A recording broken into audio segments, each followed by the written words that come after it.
This podcast is brought to you by the American Enterprise Institute. If you like what you hear, please subscribe, rate, review, and share. Thanks for listening. Here's our show. What the hell is going on? What's really going on? We said, what the hell happened? You don't have to know what the hell is on it. They see what's going on. I don't know what's going on. What is going on? We must find out what is going on.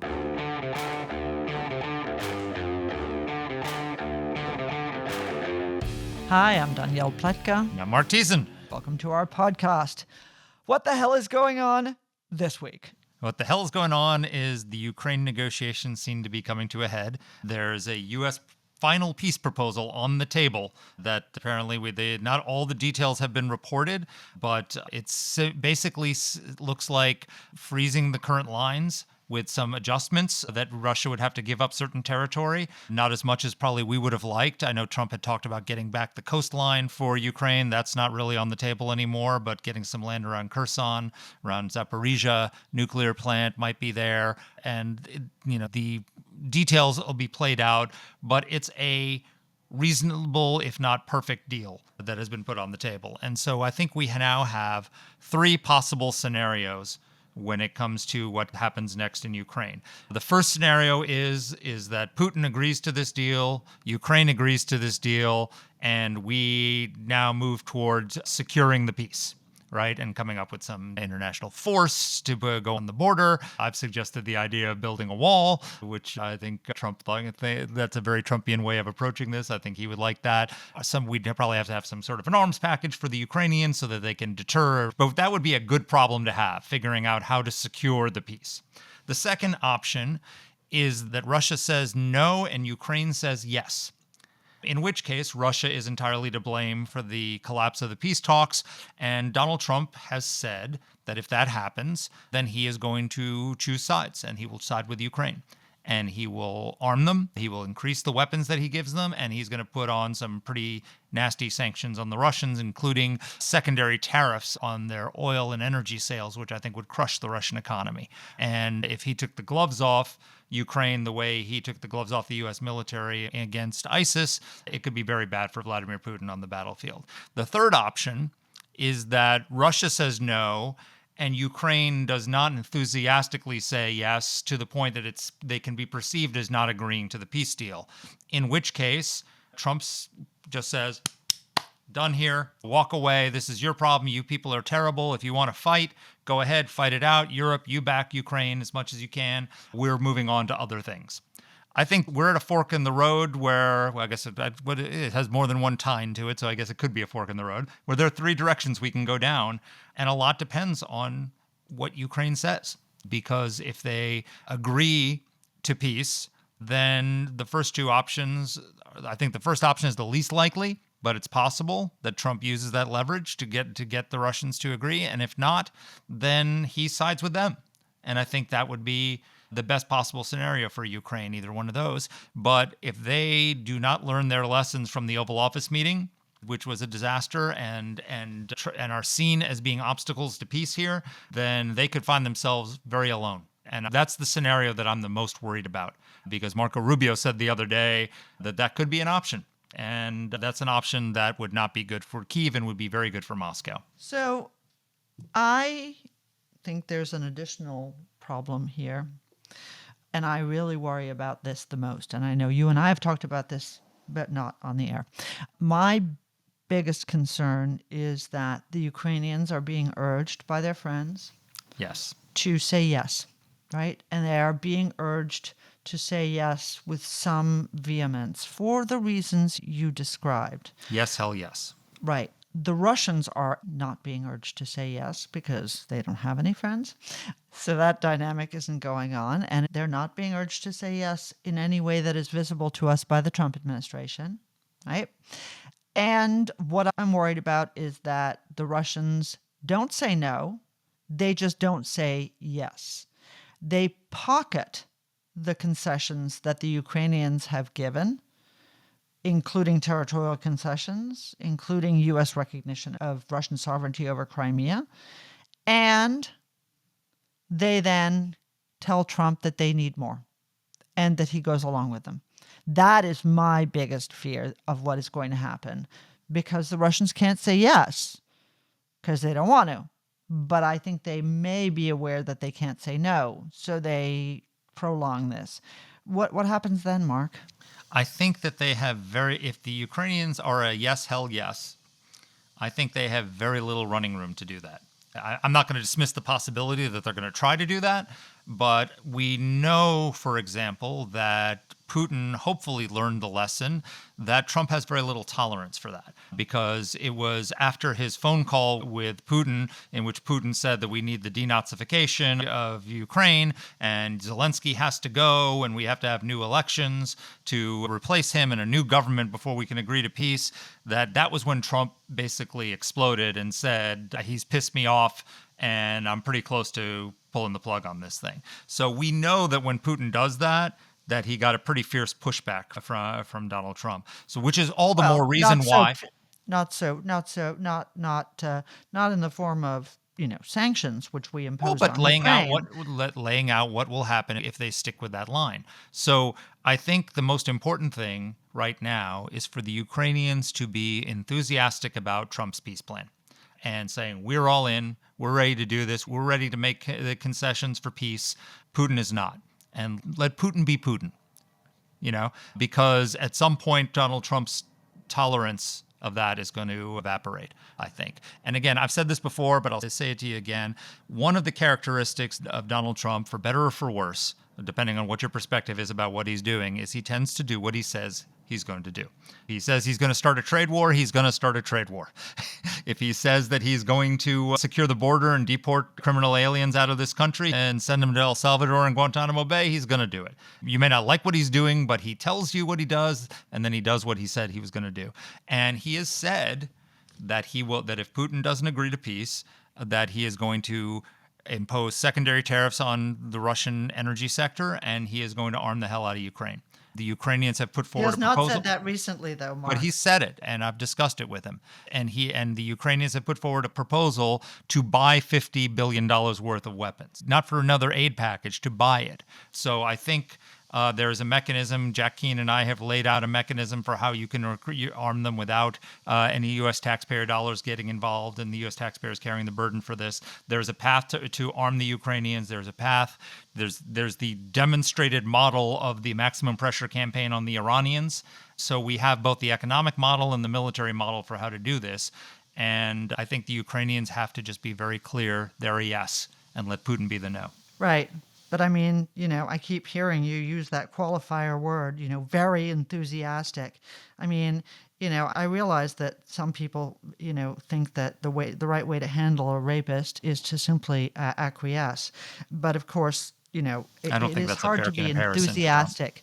It is hard to be enthusiastic when one is being raped, notwithstanding that your advice is wise. I mean, I understand it, and I have agreed with it, not because I like it, because I know you don't like it either.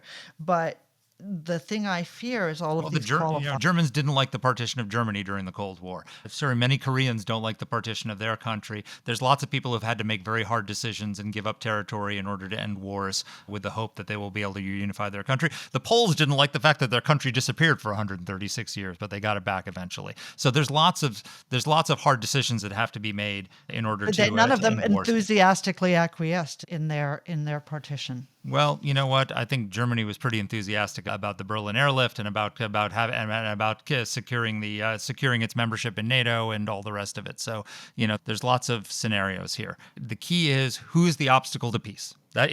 What Donald Trump cares about is ending the fighting, and he is going to come down on whoever is the obstacle to doing that. And so the Ukrainians cannot be the obstacle. Period. But he proposed a ceasefire, which the Ukrainians accepted, and the Russians did not. And what did he do? Well, we're still in the Nothing. process of answering that question. He's trying to get the Russians to agree to a peace deal. He's laid a specific peace deal on the table. His administration has, with exactly what the U.S. will do, and it's up to both sides to decide if they want to go with it or not. So at some point, his patience will run out. Look, I give him a little bit of space in the sense that once you make the decision to pivot away from the peace table, it's going to take a lot to get you back. And so he's trying to give as much time and as much patience as he can to figure out if Putin is going to come around and do this or not. And I think I know what the answer is going to be from Moscow, and I think you knew what the answer was going to be on day one. But I'm willing to give him some running room to figure that out and let Putin demonstrate who he is. I have great trust in Vladimir Putin being Vladimir Putin. And so, as long as, I don't care when it happens, as long as it happens at some point, if Putin doesn't agree. And look, if Donald Trump's powers of persuasion are such that he can get Vladimir Putin to agree, then God bless him. I'm in favor of it. But what I don't want is that third option I laid out, which is the one I worry the most about, because there are people inside the administration who want the third option. Oh, I don't think sure. Donald Trump is one of those people, but if they can convince him that Ukraine is the obstacle and a pox on both their houses, that would be a very bad outcome. It would. And a bad outcome for the Trump administration, because I think then Ukraine goes south in a way that they get blamed for, and that would not be good. We saw what happened to Joe Biden when Afghanistan went south. We sure did. And now let's bring in our guest, because, Mark and I could pretty much talk for the entire podcast, but everybody knows. And we do sometimes. And apparently do. Yes. Frederick W. Kagan, familiar to all of our listeners because we've had him on so many times, and he is the director of AEI's Critical Threats Project. He's a former professor of military history at the U.S. Military Academy at West Point. He's the author of the 2007 report, Choosing Victory, A Plan for Success in Iraq, which formed the basis for the surge that brought us to victory in Iraq, Lessons for the Long War, which we put out in 2010. His Critical Threats Project, alongside the Institute for the Study of War, regularly releases updates on Iran's activity, on Russia's invasions of Ukraine, on transnational terrorism. He's great. Here's our interview. So, Fred, I think we're going to have to put you on the masthead at some point. You've joined us so many times on this podcast. But there's been a lot going on between Ukraine and Russia. The president probably didn't mean he wanted to solve this in 24 hours when he said it. And it's not lending itself to any 24-hour solutions. Can you help our listeners get a state of play? We tend to talk a lot about the politics of what's going on, and we don't talk about the war that much.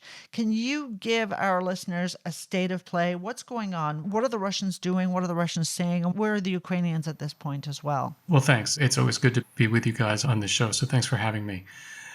I think, as the first context that we need to have is that the Russians have been on the offensive across the entire front, with the exception of the Kursk incursion, for going on a year and 5 months now. And that has been a continual series of Russian assaults on Ukrainian positions at enormous cost. In 2024, the Russians lost nearly 500,000 casualties, and they gained an area 9/10 the size of Rhode Island. The first thing to keep in mind is that Putin looks at those numbers, and apparently he's okay with that, because what he's been doing has been doubling down on that. And we've seen an intensification of Russian offensive operations. Again, relatively little adaptation, although some. Relatively very small gains. They haven't taken a major settlement since they took Avdiivka at the beginning of last year. They're taking a lot of fields, they're taking a lot of tiny villages, and they're just not taking that much land, and they're taking horrific casualties. And Putin is clearly okay with that. He is okay with it, we think, because he is confident that he will eventually win, and that he will eventually break our will to support, eventually break Europe's will to support, and eventually break Ukraine's will to fight, or just munch it over time. But the core dynamic is that not only is Putin okay with the kinds of losses that he's been sustaining for these very marginal gains, but that he thinks he's winning. And so he approaches these negotiations from the perspective of someone who thinks that he is winning and will win. And by win, he means win it all. He doesn't mean just win the 4 regions that people are talking about. He's got much broader ambitions than that, which he's laid out on a regular basis. But he's also, you point out how many casualties he's had. He's gained very little territory. He's lost a lot of artillery and a lot of tanks. Kim's group, ISW, estimates that he's losing 200 to 300 tanker artillery battles a month and only can produce 20. So, he's going to be out of tanks by next year. They're now actually fighting with golf carts.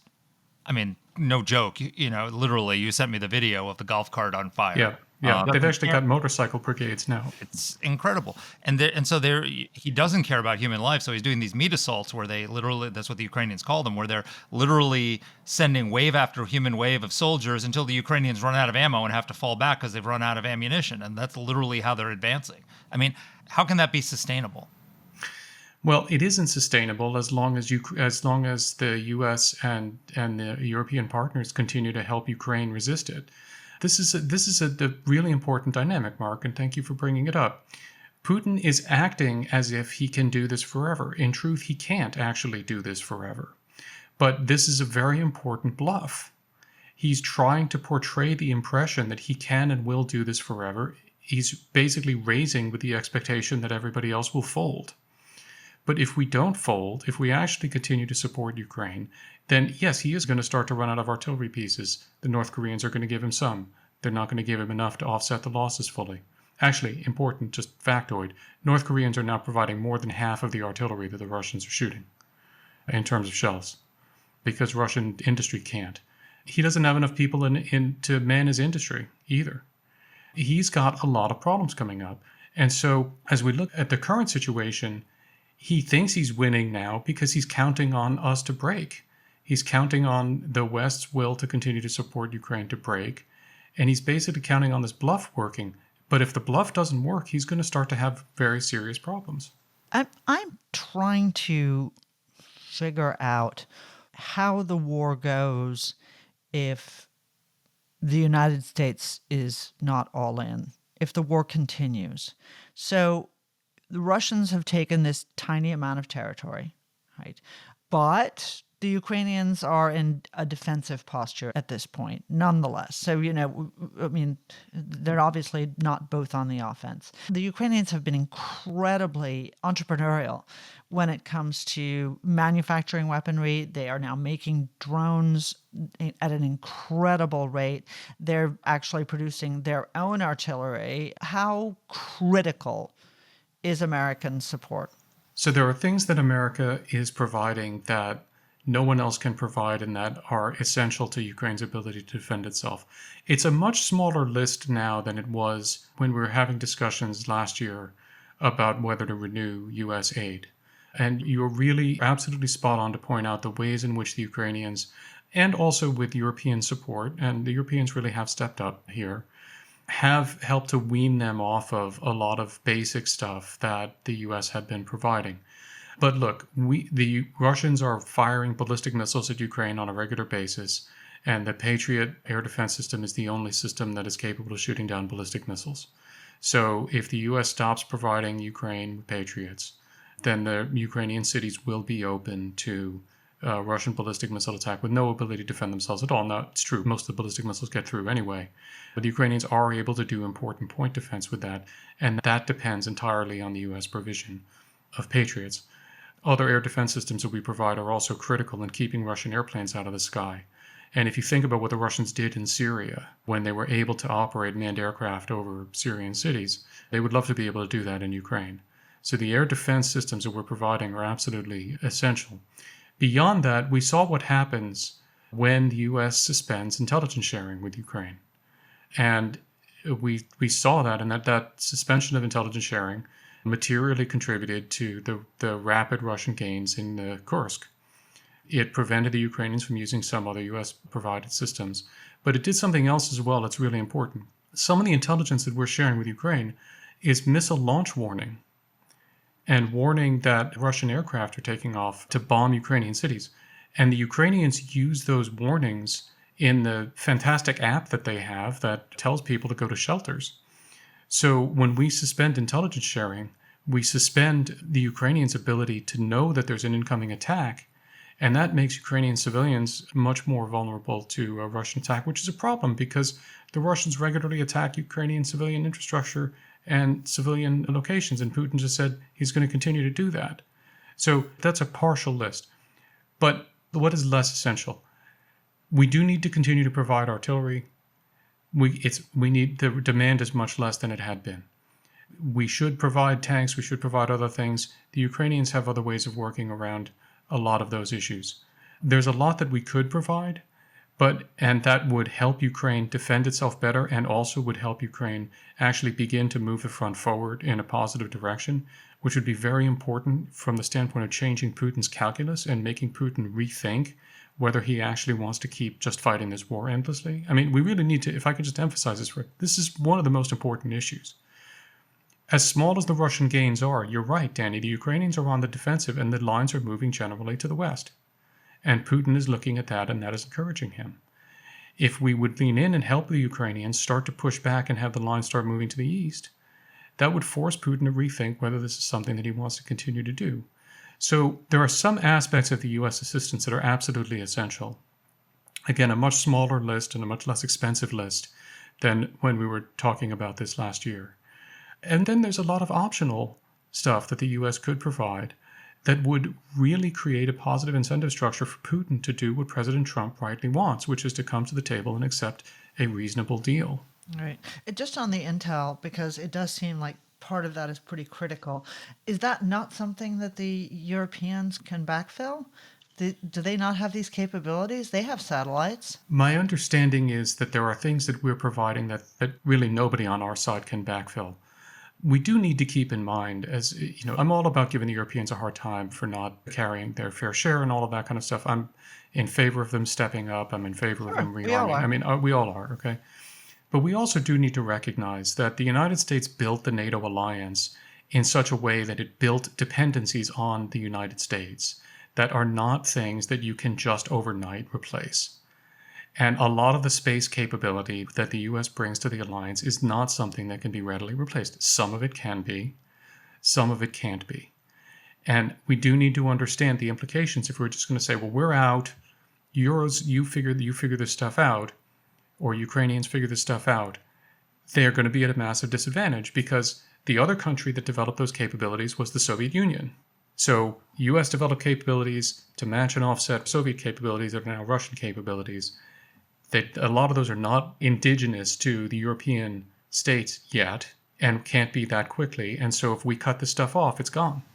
And the Russians have an advantage. So we're in the process of the U.S. is trying to negotiate a final ceasefire deal with the two sides.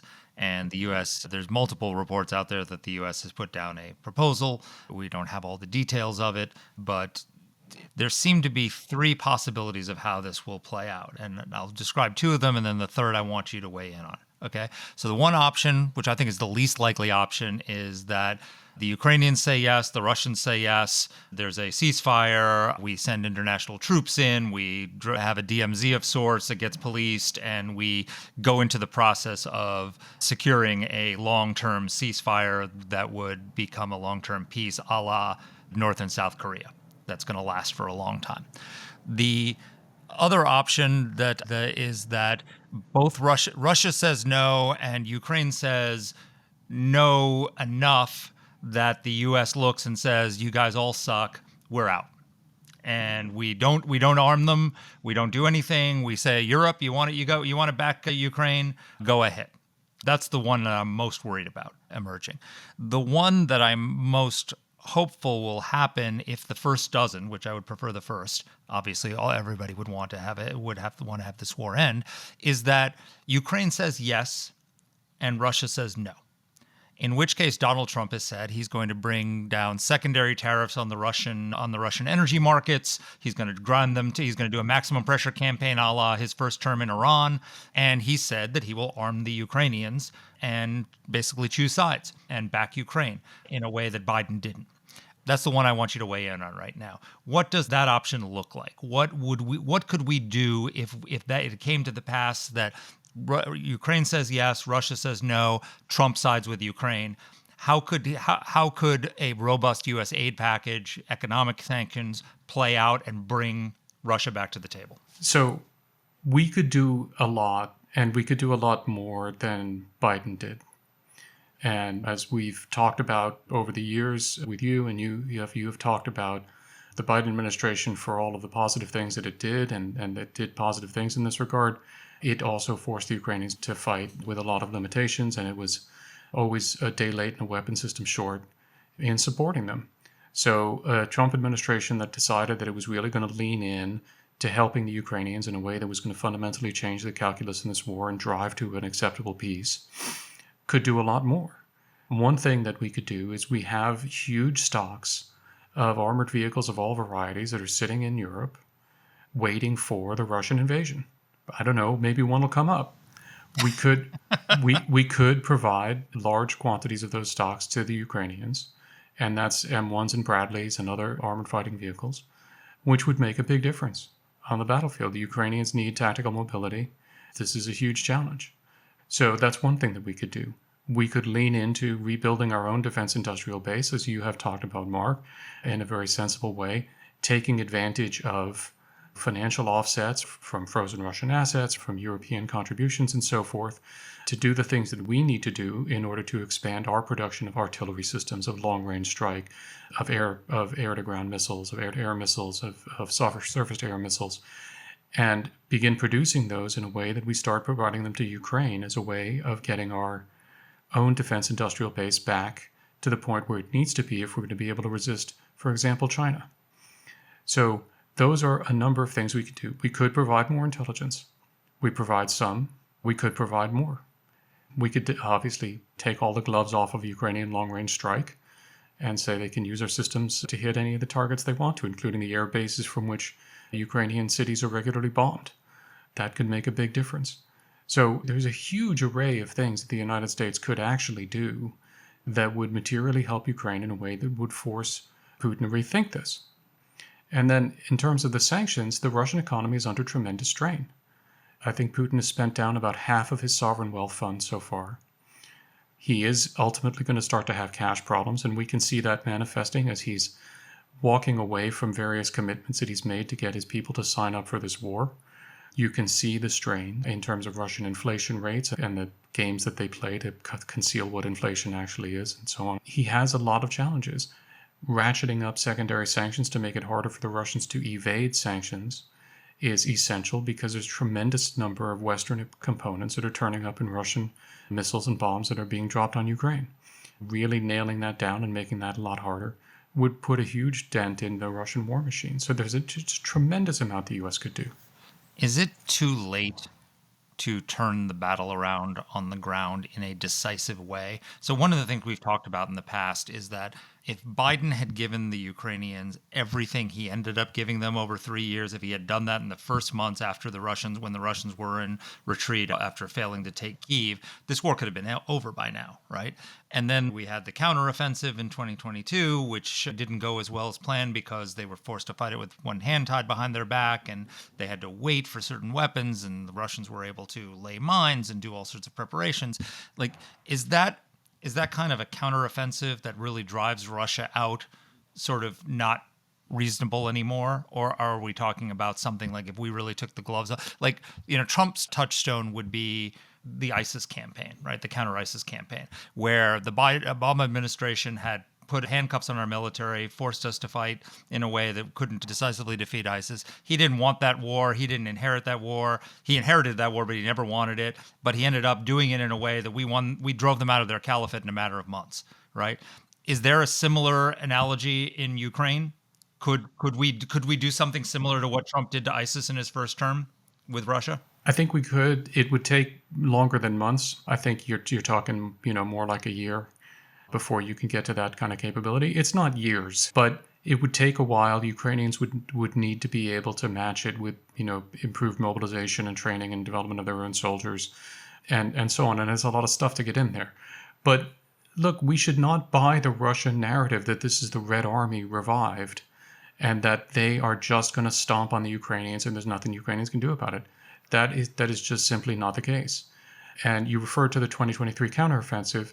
One of the reasons why that counteroffensive was such a disappointment is that it attacked into the teeth of Russian formations that had spent months and months, in part because of the delays that the Biden administration imposed on sending Ukraine what it needed to conduct that offensive, digging in and preparing defensive positions. So the Ukrainians actually have a weird sort of advantage right now from the standpoint of counteroffensive if they had the capability to do it, which is that the Russians are attacking all along the line. That means that the one thing the Russians are not doing is digging in. So there is a technique in warfare which can be a very successful technique. And the Soviets, in fact, used it repeatedly to great success, the Battle of Kursk being a great example of that, which is if you receive an attack and have the capability then to counterattack into that attack, that can turn out very well. And that can generate a lot of very positive gains. And so the fact that the Russians are on this sort of permanent offensive actually weirdly can create some opportunities. Look, I don't want to overpromise this. I don't want to oversell this. There's a lot that would need to happen here. But we're seeing a lot of problems and vulnerabilities in the Russian military, a lot of which are being sort of papered over and concealed by the fact that the Ukrainians are in this frozen situation with limited resources, absolutely unsure of whether they're going to get anything else out of the United States at all, of what the Europeans are going to be doing for them, and are on the defensive, and the Russians are wailing on them. In that circumstance, you don't see a lot of the problems in the Russian military, but there is actually a lot of reason to think there's a lot of dissatisfaction in the Russian military. The Russians call them meat assaults. They don't like that. The Russian soldiers post videos of Russian troops on crutches and limping around wounded being ordered into the assault. That's going on. They don't like that either. There's a lot of things that are going on, in other words, that are sort of concealed behind the fact that the Russians are on the offensive and they can keep pushing and they're grinding and Putin is happy and they're being rewarded and so forth. If that starts to turn around, it's possible, again, you don't want to oversell this, but it's possible that you could see a dramatic shift and a lot of the fundamental flaws and cracks in the Russian military could come to the fore if the Ukrainians were able to mount a serious counteroffensive. Fred, that's absolutely fascinating and really important. I want to talk about something that weirdly we don't talk about. You and Elaine McCusker and Richard Sims did a report in January, actually just before the inauguration. You talked about what it would cost if Russia was to win, which I think is really important. There are a lot of conversations going on in Washington about Ukraine and about the war in Russia, about what the shape of the end of it looks like. And all of them talk about this as if it is a charitable operation, right? That we, out of the goodness of our hearts, those sweet little trick-or-treaters, the Ukrainians, they came to our door and we gave them an extra bag of candy, and the Russians are meanies and they're bad. But really, this is not something where we have interests. And I think that's a big flaw in the conversation because we do have interests and they go beyond the think tank blather about the Westphalian system and NATO being the world's greatest. Well, I shouldn't I'm with you. No, I'm with you. Yeah, it's really true. But that is where, to my mind, a lot of Ukraine's non-military expert advocates have been, and it's really not a persuasive argument. Foreign Affairs loves it, but that doesn't sell the American people. And there are things that I think sell the American people, among them, what it would cost us for Russia to be victorious in this war. And even beyond, okay, the boost it gives to the Chinese. Oh, we can do this too. Cool. The boost it gives to the North Koreans. Oh, and we can do it with their crap. The boost it gives to the Iranians. Okay, all of that. But you guys actually quantified this. Can you talk a little bit about it? I can, although, as you know, Elaine did most of the work on that. And I want to give credit. Just like with me and Danny on this podcast. No. I'm always carrying Mark. Elaine did, and Richard did all of the heavy work on the numbers of that, and I can't really do that justice. What I want to say is the Russians are increasingly making it clear. I want to start getting after the interest thing in this way. The Russians are increasingly making it clear what they actually want, and it's as if they're listening to our own conversation, and they're listening to Witkoff saying there's 4 regions that they want. And it's almost as if Putin is wondering if we're not getting the message about what the demands actually are. And so recently, the Russian spy chief Naryshkin and the Russian foreign minister Lavrov put out a bunch of statements that made it clear what they want. And Lavrov in particular started talking about Russia's rights in the former Soviet Union and the former Russian Empire. And the latter is actually kind of important because as this is not a new thing, as you talk about how the Russians view the world and what they think they're entitled to.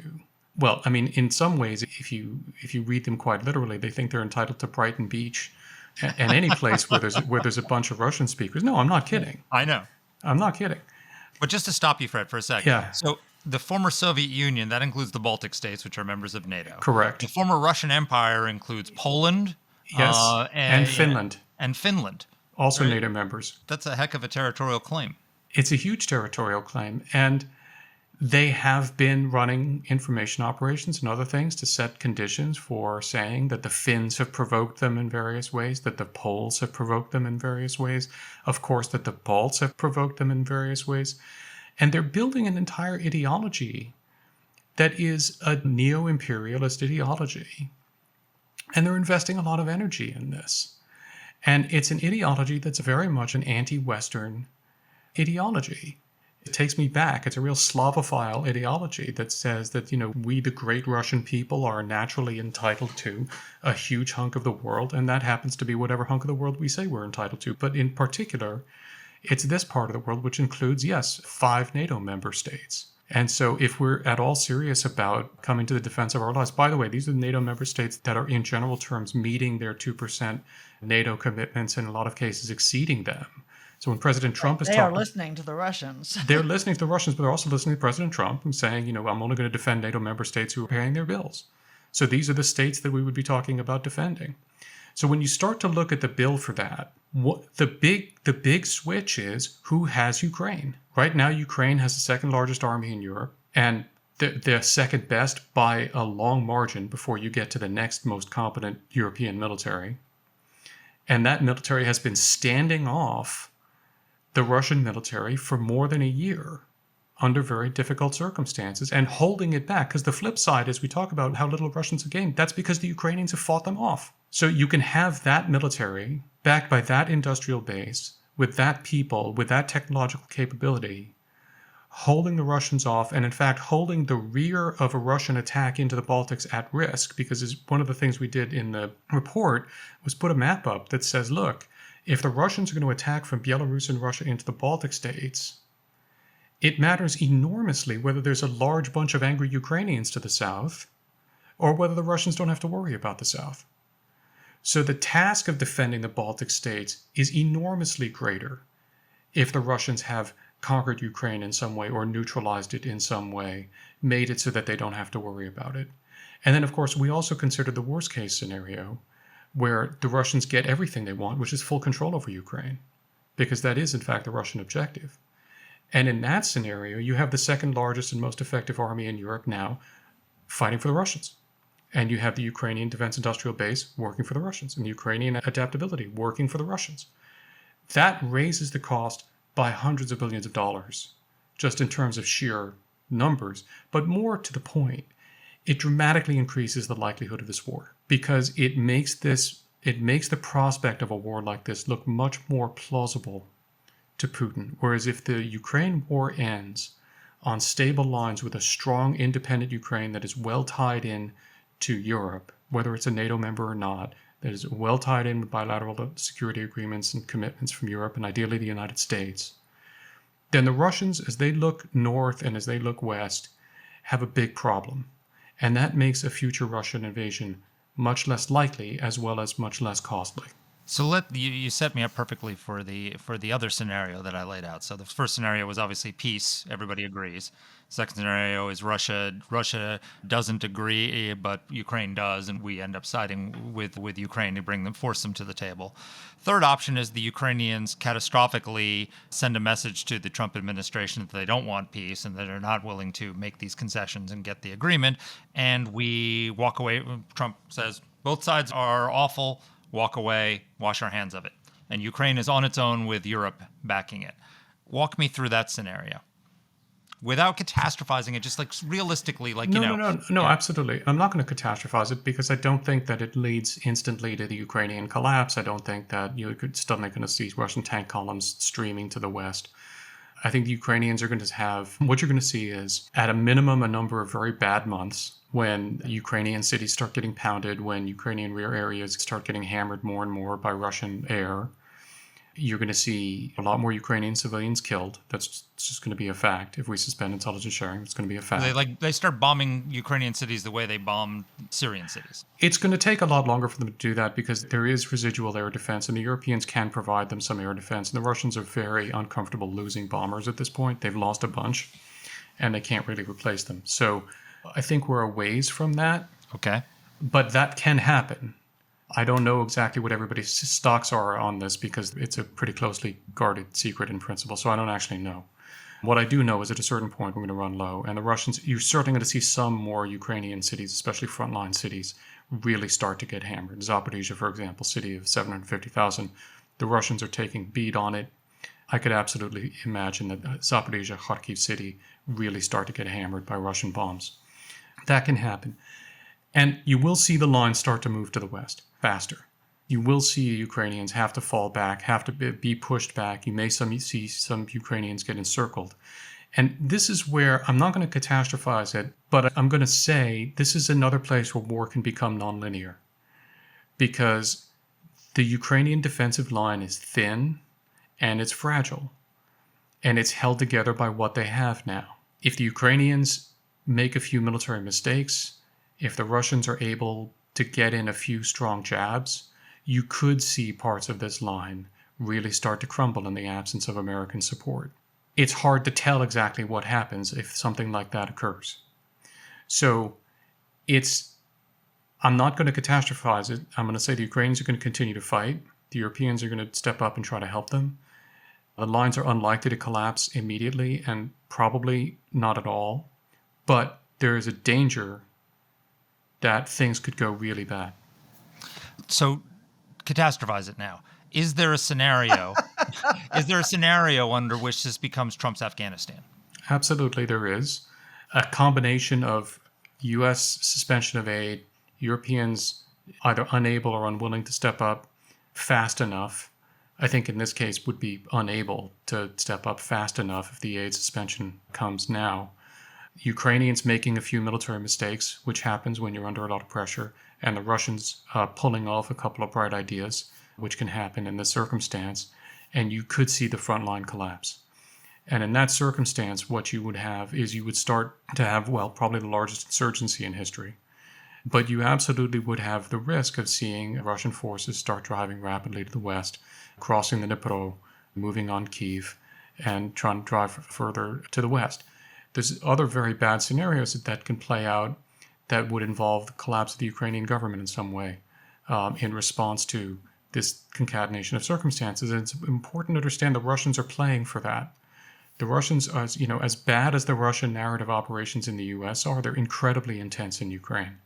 And the Russians are working very, very hard to divide Ukrainians and alienate Ukrainians and so forth.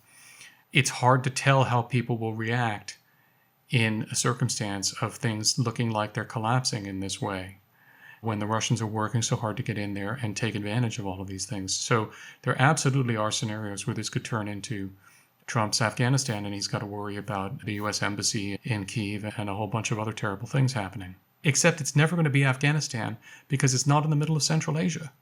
And this is the thing that we need to keep in mind. There was a degree to which Afghanistan was Vegas, right? Okay, I mean, that's not going to be true over the long term, by the way. We will live to regret the fact that we've just wrote that off in the way that Biden did in that terrible fashion. But it's going to take a lot longer. This is right on NATO's doorstep. And the effects will be felt immediately, and this will not just slip off the pages. Now, let's talk a little bit about what happens if we get a peace, which I think is an interesting question. Obviously, the terms that have been reported in the press for Ukraine are not ideal by any standard. They're not capitulation 100%, but they certainly involve some very deeply bitter pills for the Ukrainians and not too much pain for the Russians. There was a really interesting report that one of Kim's folks, Katerina Stepanenko, did for the Institute for the Study of War that suggested that Putin really would not be able to demobilize his forces, right? So remember, what is the incentive here for Putin? The incentive here for Putin is this is a meat grinder. People are dying, and we may think to ourselves, he can withstand this, but as a political matter, this is very bad for him. Not only will he want lifted sanctions, but people will want their boys to come back. And she suggests that if he fully demobilizes, he is going to end up in a situation like the Soviet Union after their defeat in Afghanistan at the hands of the US-backed Mujahideen in the 1980s. Tell us what does Putin do? What does Putin do at home? What does Putin do abroad? What happens? So this is where the ideology that the Russians are building becomes so important, because it's not an anti-Ukraine ideology, it's an anti-West ideology. And it's an ideology that is a reconstruction.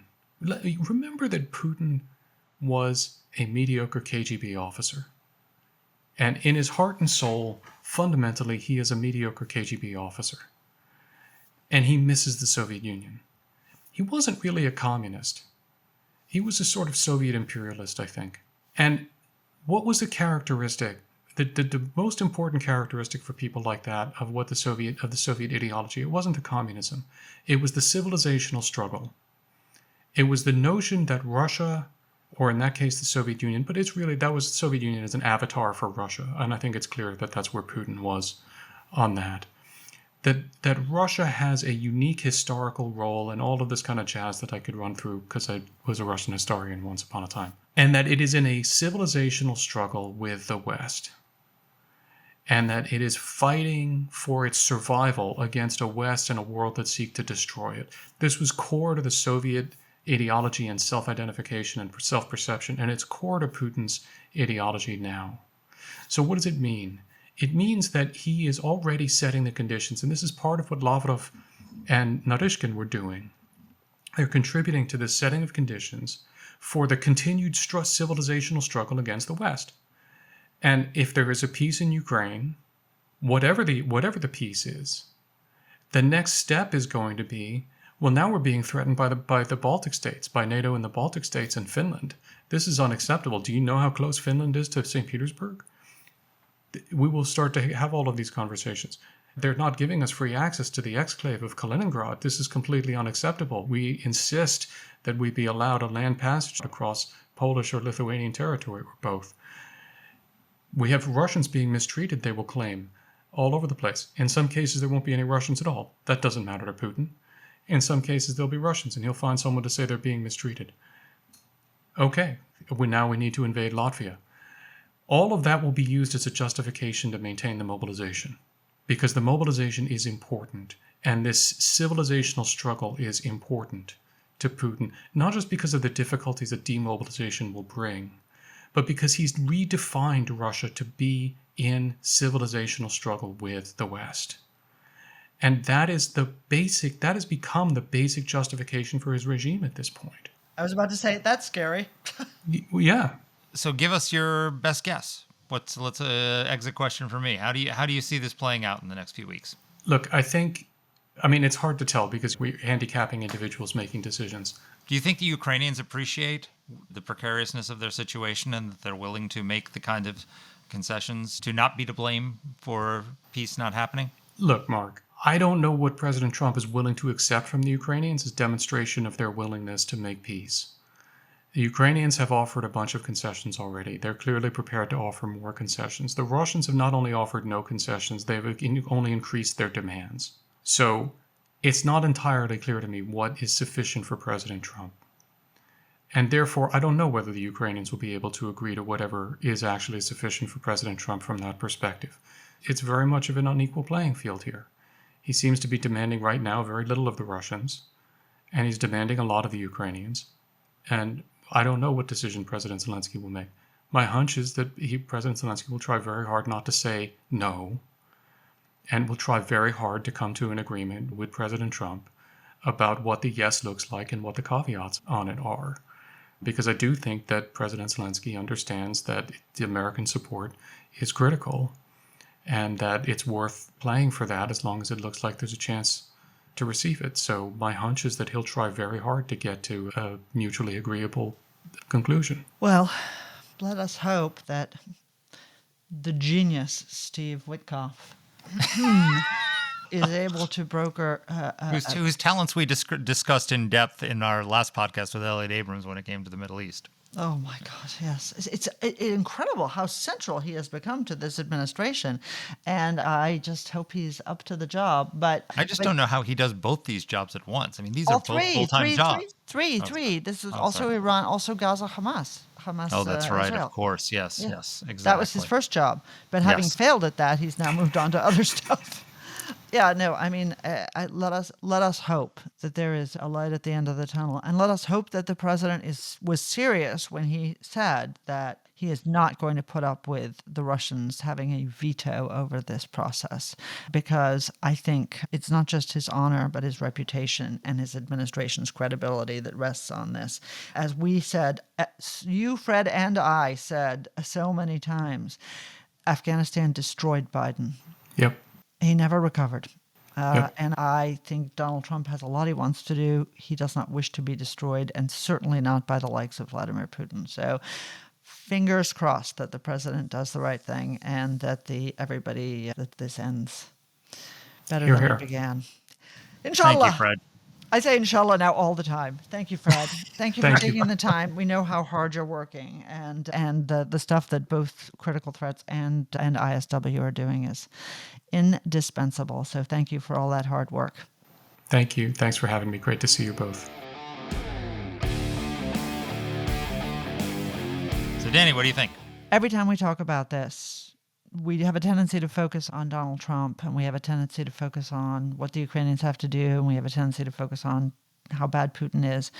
And it just makes me sick that we're in this place 3 years after the invasion, when the United States could have helped Ukraine Amen. in 2022 and won that war. And I know it's not dispositive. I know it's not going to be talking people into it, but damn, we shouldn't be where we are, and we shouldn't be having this conversation. I agree with you. This war, one, I don't think the war would have happened, and if we had a different result in the 2020 election, and two, it wouldn't be happening now if we had had a commander-in-chief who would have just given Ukraine everything he ended up giving them, but done it in months rather than 3 years. And I've written about it in the post. You can look at it, but I've literally documented when the Ukrainians asked for things, when Biden said no, when he finally said, yeah, every weapon system they've asked for pretty much. Can we have it? No. Can we have it? No. Okay, you can have it, but you can have it with this caveat, with that caveat, like that. It was like pulling teeth for 3 years. If they had done it all in the first months after, when Putin was fleeing from Kyiv because they failed to take the siege of Kyiv failed, and the Russians were on the run, would have been over. So I'll tell you something interesting that we can end on. So when Fred was talking about what the United States could do if we decided to double down, right? If the president actually keeps to his word and says, if the Russians aren't in, if the Russians aren't playing game, I'm going to support Ukraine. And Fred listed all these things.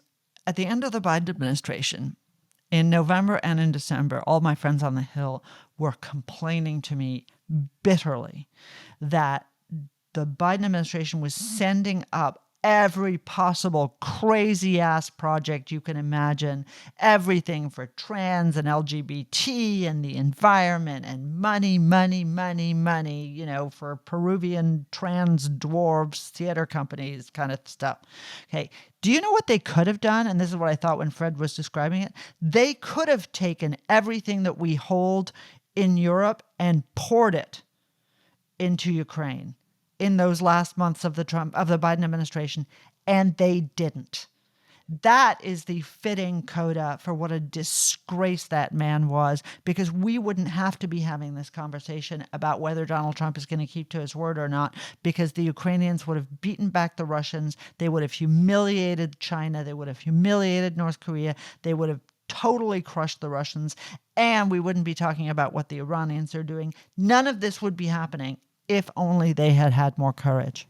Amen to that. Well, let's hope within the next few weeks will tell us a lot about how this war is going to play out. So hoping for a successful peace negotiation and hoping not to see this thing go south where both sides are blamed. Amen. Inshallah again. How did we say that in Ukrainian? I forgot it now already. We'll have to learn it. We'll have to We'll learn have it to as well, learn that. inshallah. Exactly. Anyway, take care, folks. Take care. See you next week.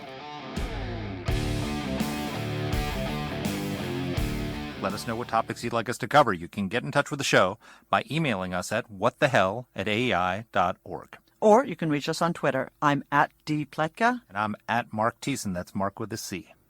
Please rate and review the podcast. If you like the show, please subscribe, share it, comment on Apple Podcasts, or wherever you're listening to this. Thanks for listening.